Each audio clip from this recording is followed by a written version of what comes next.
All right guys, so hopefully you're back from Bolito or wherever it was that you went for your Christmas holidays, because now it's time to go racing. GXCCs, we were out on the farm here, like a month ago, and it was bone dry, even though there was a hint of rain coming. Now it's been raining lacquer and we are in the big build-up. What are we feeling, like a couple of weeks away from round one? Yeah, tomorrow it'll be 2 weeks, then we drop the flag. So we're very close. Just a few things that we still need to finish up here on the farm. We're actually starting to slash the grass on Monday. The whole team will be out here in full force to work and to get everything ready. So the idea of today is to give you guys an idea. We're not going to run the whole lap for you guys. We're going to give you some of the key points to watch out for, some of the terrain we're going to be working with, and as Vian promised at the end of last year, some hints and tips of how to set your bikes up. Yeah, absolutely. So again, like we spoke about it the last time, weather is going to be the key factor here. If it's going to rain in the week leading up to the race, I can guarantee everybody it's going to be a mud bath. Unfortunately, that's not in our hands. We can't control that. But if we're lucky enough and we don't get rain in the last 5 days or so before the race, then we'll have a terrain that has got hard pack and some soft sand and maybe a little bit of mud still in areas. But otherwise, I think we'll talk about the tyres after today's ride and give some hints and tips to the guys as to what sort of tyre they can throw on the back wheel. Not just that though, I'm going to be going out there following Vian just to get an idea from the everyman's perspective. So I'll be speaking more to the weekend warriors and the guys racing down the queue in the Pro-Ams to give you an idea of how I'm going to be feeling, because it's been a long time since I swung a leg and pretty much any excuse to get some new fresh kit.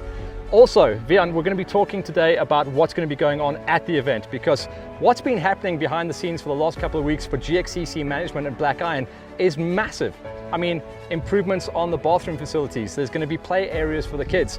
The list goes on, doesn't it? Yeah, there's a few surprises waiting for the kids, and obviously for all the spectators. We really want to make this a spectator event where people will be able to come down this road. This will be purely just a spectator road. We're not even going to race on it.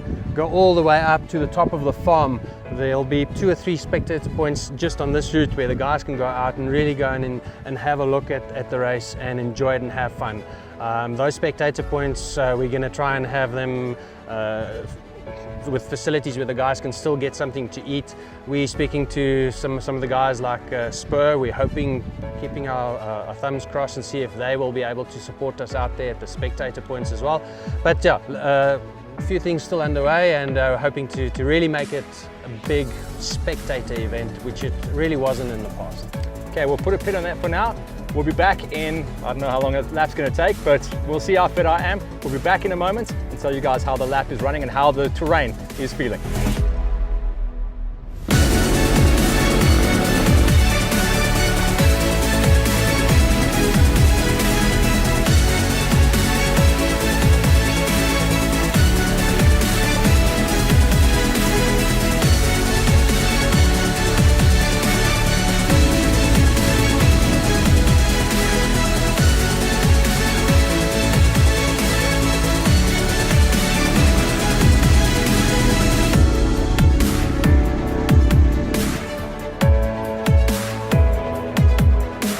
So like I said guys, it's been a while since I've been out there riding, and I was a little bit worried about what the terrain was going to feel like, but I've got to tell you, it is rock and roll. Predominantly grassland with a little bit of a mixture of probably 5 different kinds of soil and rocks as you go around the loop.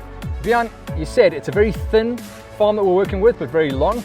I can't believe how much different dirt there is. Yeah, it's unbelievable. You know, although there's no koppies and things like that over here, we actually have a lot of different slopes, and as you go down into the lowlands you get a lot of clay mud, but in the higher areas a lot of fine rock sort of terrain, lots of loose sand. So yeah, a nice variety of different types of soil. As far as the split goes, we're going to be talking about a lot of grassland. So for Vian and his crew, it's going to be a lot of late nights over the next 2 weeks, but they're committed to it, and they're going to be slashing, they're going to be clearing a lot of the lurkers out of the way and really polishing up the track. On top of that, we were able to mark out some of the areas that are kind of like highlighted as good spectator points as well. Some of the key areas that copy, well, I don't know, copy, but like there's like a little rock garden at the back there. Yeah, when you first look at it, you don't know what's happening there, but it was actually an old kraal that was built with rocks. Over the years, it's dilapidated and broken down, so it's just rocks everywhere. So we'll carve a nice little route through that area. At the top of the farm, there's an absolutely gorgeous area that we're going to be working with. You can see the grass is super long now, but that's going to be going all the way down to the bone. It's going to be slashed and cut twice over the next 2 weeks, and that gives us a massive pit area. The pit area, really, we're going to be sending the guys down the bottom there, and then that's almost like straight into spectator point 1. It's nice and busy. Yeah, as the guys go out, the first, it'll be a left turn going up, and next to the main road coming in for the cars, there's a nice little ditch, almost like a half pipe, that the guys will be going up in, and then hooking right around the first field. So yeah, nice spectator value around that area. Even when we come around the bottom of it, almost back to the pits again. So the spectators will love it. You know, that's the thing. They sit in the pits the whole day and they never get to see anything. So it'll be great for the spectators. So out on the loop, like we say, we're working a lot going down into the valleys, up and down, up and down. We've got a lot of exposed ground, which is obviously going to kick up a little bit of roost and dust. And you can see some of the onboard shots. I was taking a faceful there, but it doesn't last for long. Also, as far as the gear ratios goes, I can see that I was in top gear for maybe 2-3 seconds and I had to roll out. So it's not going to be a super highway, is it? No. So absolutely. I mean, we don't want to have the typical, you know, in the old days with the Nationals, we were sitting for 5 kilometers on a straight, flat out 6 gear pinned, and there's just no fun in that. It's nice to run through the gearbox, get it into 6 for a couple of 100 meters, and then hook a turn and work through the gearbox again. And that's the whole thing. We want to get through the gearbox and then start turning again. Then as far as the raceability of the course goes, the cool thing is it's going to be super raceable. And what I mean by that is it's going to be easy to make the overtaking markers, because the way the track is going to be cut open, it's going to be double, maybe triple bike wide, and the marking and the passings, I think, on this course are going to be super safe. Absolutely, yeah. So obviously the farmer don't want us to cut too wide, because he also want to use some of the grass later on to do some baling. But when we come through the existing paths where the cattle have been walking, no problem cutting there. We'll make it nice and wide. So we said for this year, one of the key points and one of the reasons for these pre-event videos is to talk about bike setup. So I'm not techie, you're a techie.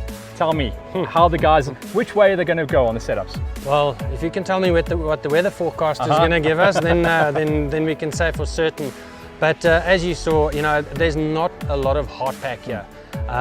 So, you know, tires won't break up and break knobbies. So for this type of terrain, I would call it a safe shot to go with a medium compound tire. There's lots of different makes and manufacturers out there.